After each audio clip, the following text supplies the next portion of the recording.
Good morning. Ayan mga boss at kunting pasilip ulit tayo dito sa ating project ng Block 31. Nalinis na yung loob nito, itong interior. At yung garahe na lang. Ayan, pupukusan natin yung lupa. Okay, yan ayos na.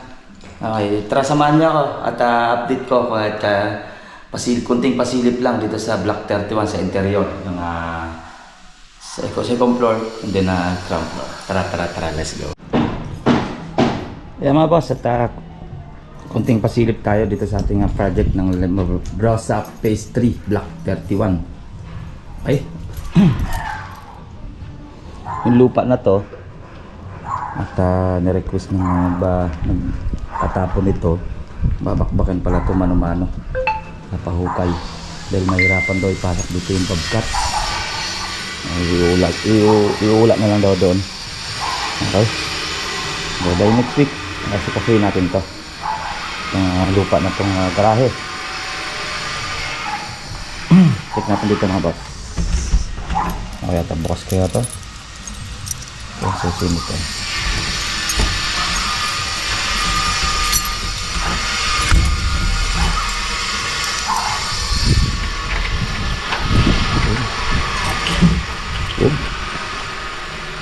Ito malinis na ito mga boss. Na clear na to ng mga tropa natin. Yan.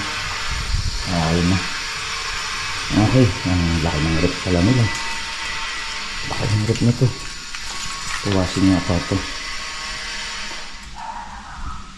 Double. Ayan, double door. Okay, yung laundry okay na rin. At malinis na. Ayan, may mga electrical na rin naman yan. Clear na. Patay yata yung breaker. Ay ba? Okay, yan. Ito yung bar counter. Okay na rin. Ito na lang naman kailangan ko. Strip light dito. Okay. Ayan, puro clear. Ito nga. Ang kailangan ko na lang naman dito yung adapter. Okay na rin naman yan. Ang ilaw. Ayan. Puro ayos na yan. Kalat pa to. Yan, yun lang naman yan. Yung mga dito na lang naman iiwan yan.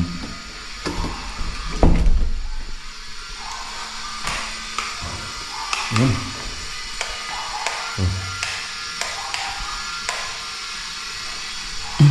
Okay. Dito sa living area. Ito yung living area niya. Yan. Ito yan.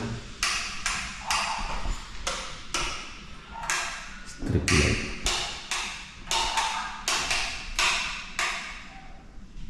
Dito yung kanyang strip light. Ito pala strip light niya. Yun. Okay na. Okay na yung ating living area. TV console na lang dito. Yung plotted na pinalaki. Same din yung plotted niya. Plotted nun. Hindi naalisan. Hindi nagkakalayo sa kulay nito. Okay. Yun o. Dito naman sa wood plank natin, ayos na mga boss.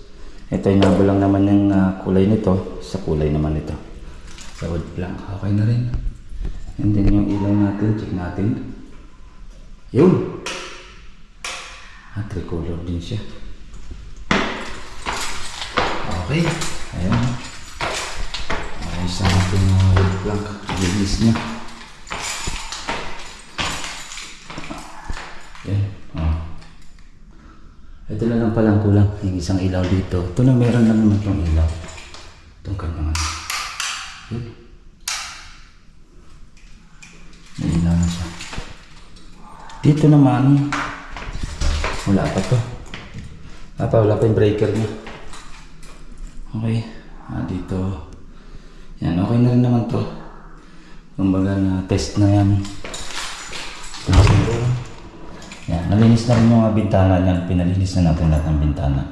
Tulis natin ito isang bintana. Because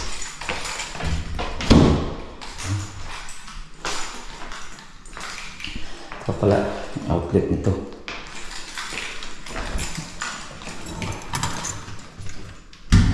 Master bedroom. Yun.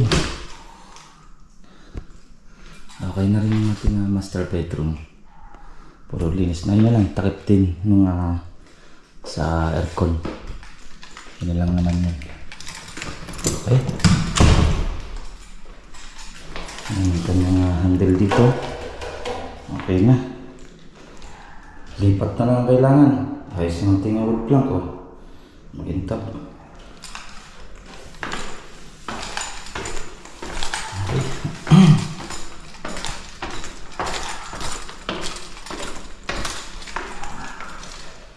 Yun, clear na tayo. Ito na lang gagawin ko mga boss. Yung lupa na lang babawasan para maipasok yung garahe.